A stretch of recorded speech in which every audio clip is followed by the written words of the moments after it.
We know we want to talk to Geoff Schwartz, and he's kind enough to join us here on the River Islands guest line. Yep, many years in the league, played with the Chiefs, a Bay Area guy, Oregon Duck, Fox Sports Radio analyst. He's all these things, and he's with us now on Willard and Dibs. Hey, Geoff, what's going on? Thanks for having me on. I appreciate it. Yeah, man, thanks for doing it. So, why don't you just jump into the conversation that we're sitting here having, and give us your sort of sense on how this year has maybe evolved the Brock Purdy conversation now that he's having another good year, and this year doing it without some of his weapons.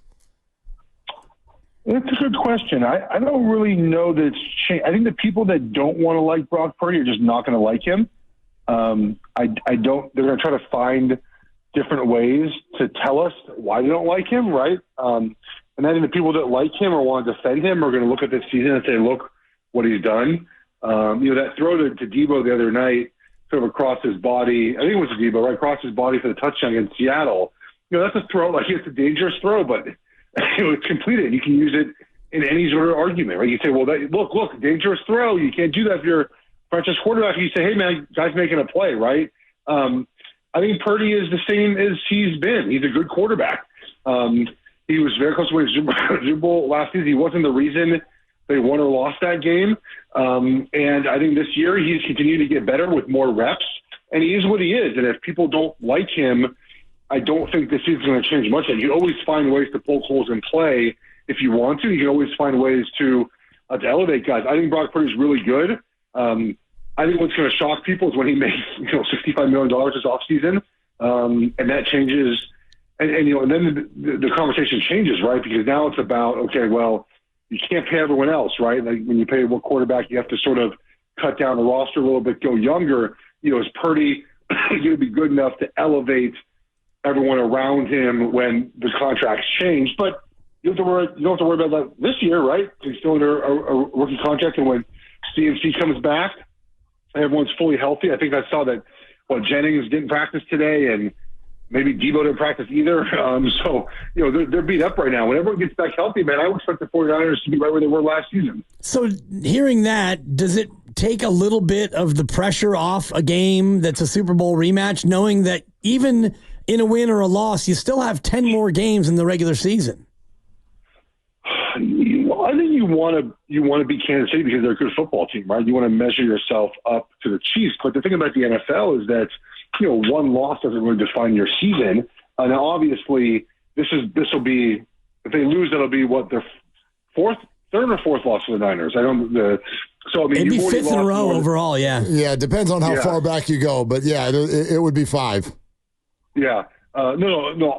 I'm talking about this season. If the Niners lose on Sunday, just the fourth. Yeah, it'd be 3 and 4. Fourth loss. Yeah. Right. Right. Which you don't. If you're the Niners, if you have 4 losses through 7 games, not where you want. Not where you want to be. Like, it's not a must win because you're playing the Chiefs. It's a must win because you need wins, right? And I think you still win the division. I don't think Seattle's very good. Arizona's not good, and the Rams are just beat up, and they probably aren't going to compete in that division anyways. But I think you want to win this game because the Chiefs are really good. I don't mean Super Bowl thing. Trent Williams, I think, said it right. Like, that was last year. Like, it's over. Like, it's over, and you want to win this game this week because the Chiefs are a good football team, and you want to prove yourself against the Chiefs. And so it'd be a great game, man. Andy Reid sort of has the number right now of the 49ers. As you mentioned, all the wins in a row. So just sort of finds ways. A couple of years ago, they went to San Francisco and won that game by a lot, if you remember. A really good game plan for Bosa. So I'm looking forward to it. It'll be a lot of fun for both teams. Chiefs off a bye, Niners get a little bit of rest off that Thursday game. So everyone will be fresh and ready to go. Geoff, totally get what you're saying with regard to just, the standings and whatnot. But I wonder, what is your perspective on how, especially some of the Niners who've been there for a while, what happens to them mentally if they lose this one and it's like, man, they beat the same team, beat us again? It doesn't. I'll tell you what. It doesn't matter. I would say like now. I think that obviously, you have to admit like Chiefs have our number, but I think it's more for like if they need to get in the Super Bowl, right? Because then the doubt is like, geez, they beat us 5 times in a row. Then the doubt starts to creep in, and then what happens sometimes too is you sort of over prepare, right? You do a little bit too much. you try to find things that aren't really there. And that's where I think that it gets into like the quote unquote ownage of it, right? Where you just, as a player, as a coach, sometimes you just lose. Like that's football, right? It's sports. And sometimes you don't have to overanalyze it. When you lose so many times in a row to a team, you start thinking about it, right? Like what can we do differently? And sometimes you do too much and then you over prepare for a game. I'm not saying it's going to happen this weekend, but I could see if they lose again. And then in New Orleans in February, the Niners thinking to themselves, like, we got to do more than we need to, right? Because they lose a game. So that's where I think it matters. I don't think it matters to this year because the Niners have more goals in front of them before they would play the Chiefs again, right? They have to win the NFC West. They have to be in the playoffs. They have to beat. The NFC is good this year, right? The Lions are really good. Obviously, the Hutch injury is not great. The Vikings are really good. I mean, the whole North is pretty good. The Packers, like, there's more wins to be done before you even would have a chance to play the Chiefs again. So I think in the moment it would suck, it would stink to lose again, but I don't think it would matter until they played again in February. Yeah, Geoff Schwartz here on 95.7 The Game. When you look at Kansas City this year, doing it a little bit differently and not a lot of vertical throwing, and Mahomes 6 touchdowns and 6 picks, yet they're still undefeated. Does it make you kind of marvel at Kansas City knowing that they're not as high-powered, yet they're still undefeated? I mean, I don't know. At this point, the Chiefs they're so inevitable, right? Sign of a good team is winning different ways. And look, there were games this year when the offense was better, when Rice was healthy, and then there's games when the defense has to take over. So they can win many different ways. It makes them really dangerous because if you're game planning for something, what is their weakness right now? You can say vertical passing, sure, but then like last game against New Orleans, they just came out and they just nickel and dimed you with 4 tight ends and threw 1 deep pass to Worthy. They can do that when they need to. And Mahomes is understanding, and I think he would admit, he hasn't played his best football so far this season, but he hasn't had to. And off a bye, the Chiefs are really good. So I'm kind of curious what they've dialed up offensively for the 49ers in this game. But you're not going to get those deep threats. They don't have those guys anymore, and they didn't have them last year either. And I'm curious to see how their offense operates in general down the stretch without, it really feels like last season again, right? Now, they might go trade for someone and make a big splash to get some more help. But right now, it's a lot of, 5 to 8 yard passes. You take a couple attempts deep in the game, hope to hit them. You run the ball really well, which they did last week with Hunt and Carson Steele. The offensive line is good really inside. And you just sort of play these close games every week and hope you can kind of survive until you get a wide receiver back. Geoff Schwartz with us, and Geoff played the offensive line position, so I think you're a good person to ask this. Like, with all the game planning in the world, why has no one been able to figure out how to slow down Chris Jones? Well, so this is just a general philosophy thing now for defenses. So what a lot of teams are doing on defense now is they're basically what we call like putting 5 across, right? So every offensive lineman is singled up. So it's 1 versus 1. Well, when that happens, Chris Jones is a one-on-one. I mean, you can't do anything about it. Like he's really good. And so it's one thing defenses have done just over the years and trying to isolate their pass rushers one-on-one.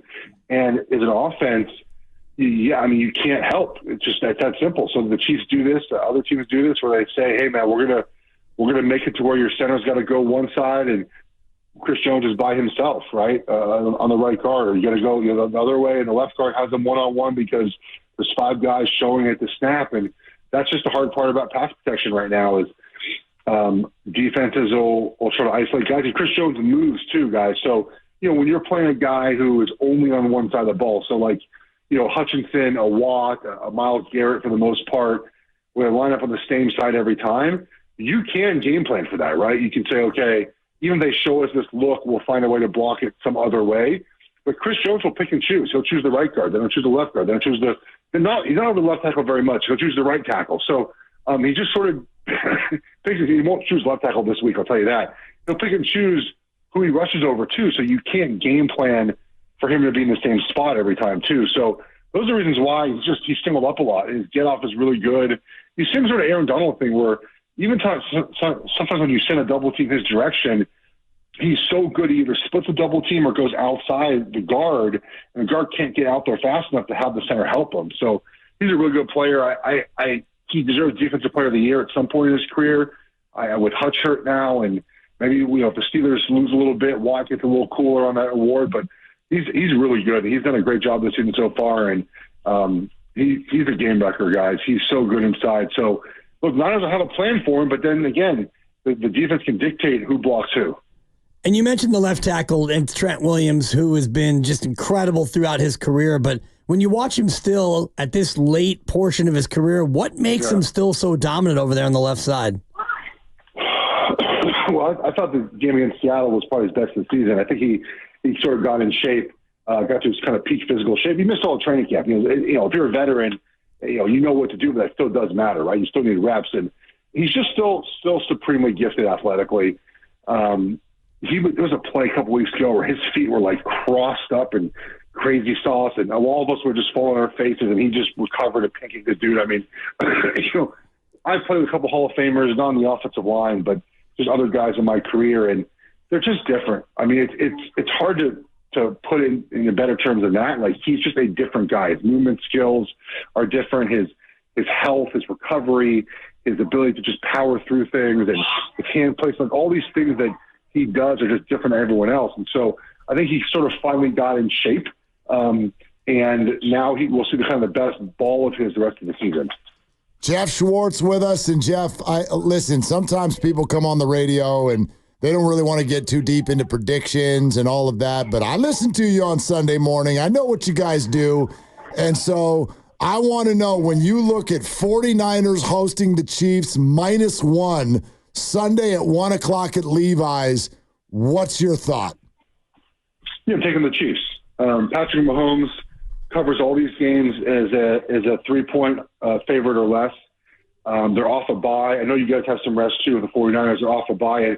Look, I played for the Chiefs. My brother played for the Chiefs. I watched the Chiefs for 10 years, every game they play now. And the one thing about this version of the Chiefs is you often get their best games in these games, right? Like, they don't care about playing the Falcons in Atlanta.